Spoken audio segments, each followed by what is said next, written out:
após Lula fazer uma série de declarações contrárias ao Estado de Israel durante coletiva à imprensa internacional, o primeiro-ministro daquele país, Benjamin Netanyahu, declarou pelas redes sociais que vai convocar imediatamente o embaixador brasileiro para o que chamou de uma dura conversa de repreensão.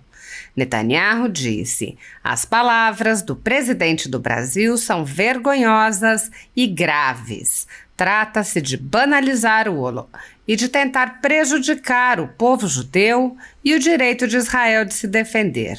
Comparar Israel ao é cruzar uma linha vermelha. Israel luta pela sua defesa e pela garantia do seu futuro até a vitória completa e fala ao mesmo tempo que defende o direito internacional. Decidi, com o chanceler Israel Katz, convocar imediatamente o embaixador brasileiro em Israel para uma dura conversa de repreensão."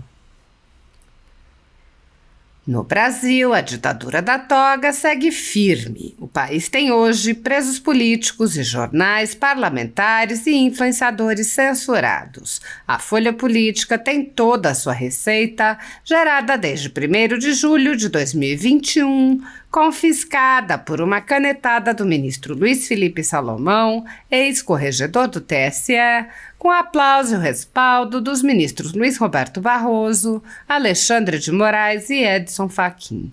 Todos os rendimentos de mais de 31 meses de trabalho do jornal estão sendo retidos sem justificativa jurídica.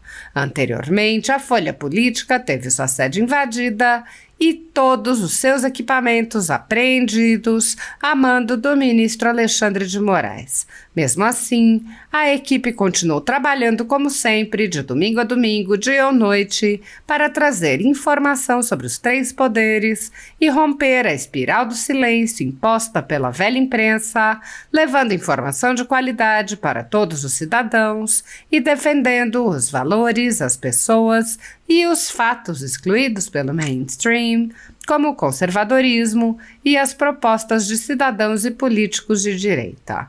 Se você apoia o trabalho da Folha Política e pode ajudar a evitar que o jornal seja fechado, pela ausência de recursos para manter sua estrutura, cumprir seus compromissos financeiros e pagar seus colaboradores, doe qualquer valor à empresa Raposo Fernandes por meio do Pix, cujo QR Code está visível na tela, ou por meio do código ajude@folhapolitica.org. Caso não utilize Pix, há a opção de transferência bancária para a conta da empresa Raposo Fernandes, disponível na descrição deste vídeo e no comentário fixado no topo. A Folha Política atua quebrando barreiras do monopólio da informação há mais de 10 anos e, com sua ajuda, poderá se manter firme e continuar a exercer o seu trabalho. Pix ajude@folhapolitica.org. Como eu sou advogada, estou muito à vontade, não tenho nenhuma vinculação com coisa alguma. A vinculação é comigo mesmo, como cidadã. Então eu estou muito à vontade para falar e dizer o seguinte. A corrupção nunca foi prioridade e agora eu acho que é obrigatório não ser prioridade. Piorou. Agora é obrigatório. Porque sempre se inventa uma tese jurídica para que isso seja postergado. E por que isso? A corrupção nunca foi prioridade. E hoje ela é uma necessidade. Ou seja, obrigatório não haver prioridade na corrupção. Por que isto acontece? Porque ninguém vai questionar a corrupção no Supremo ou na terceira instância de João, José e desse pessoal miúdo. Porque esta corrupção é uma corrupção que fica no juiz de 1º grau, no juiz de 2º grau. Quem sobe e vai para o tribunal, para os tribunais superiores, é quem tem bons advogados. E geralmente são pessoas bem nascidas, são pessoas que têm grande importância na sociedade. E estas pessoas, ainda no Brasil, são protegidas pelo Poder Judiciário. né? Porque os seus advogados são pessoas que têm trânsito dentro do Poder Judiciário. São pessoas... E o que eu estou dizendo aqui, e que pode parecer um escândalo, que pode ser um absurdo, todo mundo aqui sabe. Todo mundo sabe que ninguém é inocente. Para não ver, só... Até o cego sabe. Porque vê as coisas, né? Então, é essa a minha posição. O ovo da serpente. Olha, essa questão das emendas parlamentares, que inclusive é constitucional, está na Constituição. No outro dia eu fiz uma entrevista e era um programa do pessoal de esquerda que disse assim, a senhora está condenando, mas a senhora sabe que isso é constitucional. Eu disse, é constitucional. Eu não estou dizendo que não haja o orçamento secreto. Não há o orçamento secreto. Agora, os órgãos de controle do Estado têm de ter a fiscalização.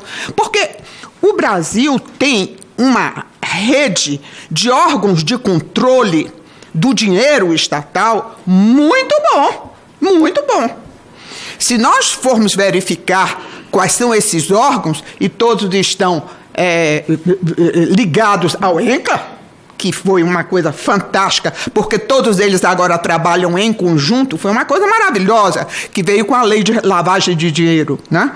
Então, esses órgãos poderiam fiscalizar muito bem, mas não é fiscalizado, né?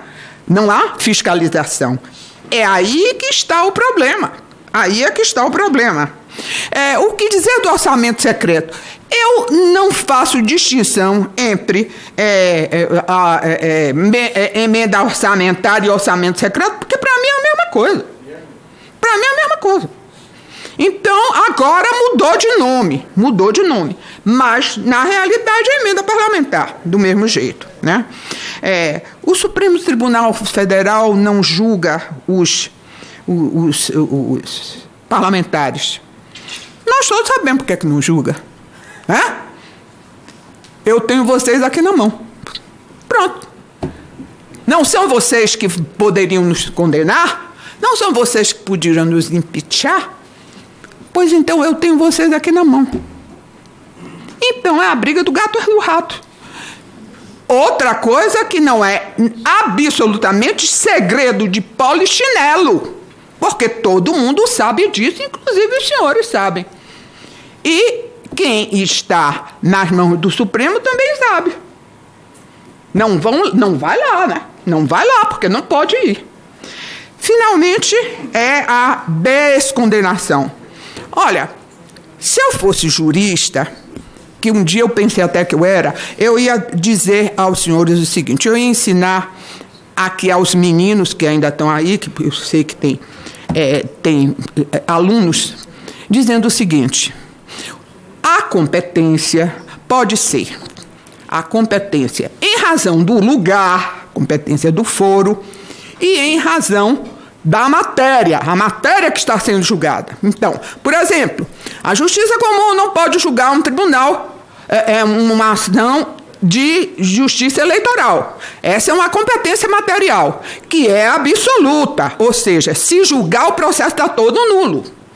Mas a competência em razão do lugar, todo estudante de direito sabe disso, aprende isso, seja no processo penal, seja no processo civil. Esta competência se chama relativa. Por que ela é relativa? Porque se não arguída em tempo, e que tempo é esse? Até o réu dar a sua resposta, o que acontece com a defesa prévia no processo criminal, ela se prorroga. E ela não pode mais ser arguída, porque ela se prorrogou, porque ela é relativa. Essa é a regra jurídica. Mas quem faz a lei não são mais vocês aqui. A lei é feita hoje também pelo Supremo Tribunal Federal. E a regra da competência relativa, que se tornou absoluta, foi ditada pelo Supremo Tribunal Federal. Pronto. Simples assim. Nada mais a dizer. Por isso que eu não sou jurista, porque eu tenho essa ideia que já está retrógrada, né? Eu sou velha não somente na minha idade, mas também nos meus conceitos jurídicos, que hoje não estão prevalecendo mais. Infelizmente. Muito bem.